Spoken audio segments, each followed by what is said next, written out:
4 দশকে 750 ছবিতে অভিনয়, প্রয়াত পদ্মশ্রী প্রাপ্ত দক্ষিণী অভিনেতা। বিস্তারিত থাকছে প্রতিবেদনে। বন্ধুরা, চ্যানেলে নতুন হলে চ্যানেলটি সাবস্ক্রাইব করে রাখতে পারেন ও ভিডিওটি প্রচুর শেয়ার করতে পারেন। প্রয়াত বর্ষীয়ান তেলুগু অভিনেতা কোটা শ্রীনিবাস রাও। মৃত্যুকালে অভিনেতার বয়স হয়েছিল 83 বছর। রবিবার হায়দ্রাবাদের ফিল্ম নগরে নিজের বাড়িতে শেষ নিঃশ্বাস ত্যাগ করেন বর্ষীয়ান এই অভিনেতা।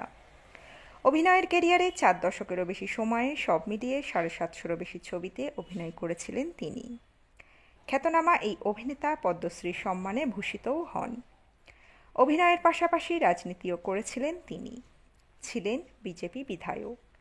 রেখে গেলেন স্ত্রী রুক্মিণী ও 3 সন্তানকে।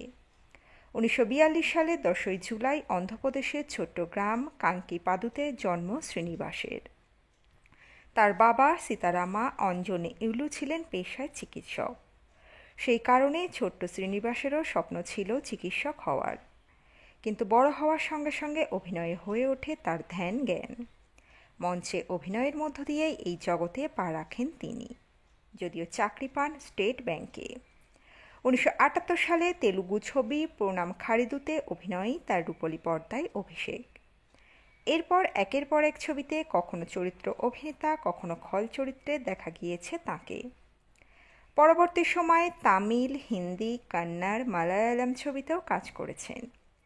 গোটা কেরিয়ারে ছবির সংখ্যা 750-রও বেশি। ফিল্মি কেরিয়ারে অসংখ্য ছবিতে তার অভিনয় মন কেড়েছে দর্শকদের, যার মধ্যে অন্যতম রক্ত চরিত্র, ইডিয়েট, গণেশ, গোবিন্দা গোবিন্দা প্রভৃতি। তবে বলিউডের দর্শকরা তাকে মনে রেখেছেন সরকার ছবিতে দুরন্ত অভিনয়ের জন্য।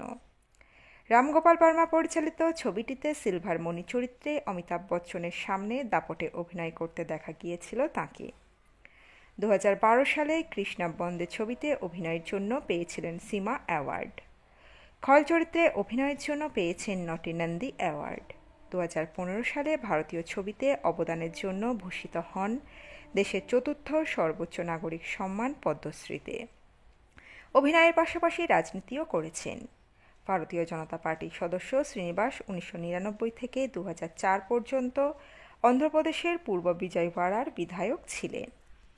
জনপ্রিয় এই অভিনেতার মৃত্যুতে অন্ধ্রপ্রদেশের মুখ্যমন্ত্রী এন চন্দ্রবাবু নাইডু গভীর শোক প্রকাশ করেছেন। মুখ্যমন্ত্রী লেখেন, প্রখ্যাত অভিনেতা কোটা শ্রীনিবাস রাওয়ের প্রয়াণে আমি গভীরভাবে শোকাহত, যিনি তার বহুমুখী চরিত্রের মাধ্যমে দর্শকদের মন জয় করেছিলেন। তার সিনেমা ও থিয়েটারে 4 দশক ধরে অবদান অবিস্মরণীয় হয়ে থাকবে। মুখ্যমন্ত্রী আরও লেখেন, খলনায়ক চরিত্র হিসেবে শ্রীনিবাসের ভূমিকা তেলুগু দর্শকদের হৃদয়ে চিরস্থায়ী হয়ে থাকবে। তেলুগু ইন্ডাস্ট্রিতে নক্ষত্রপতন বলে তিনি অভিহিত করেছেন।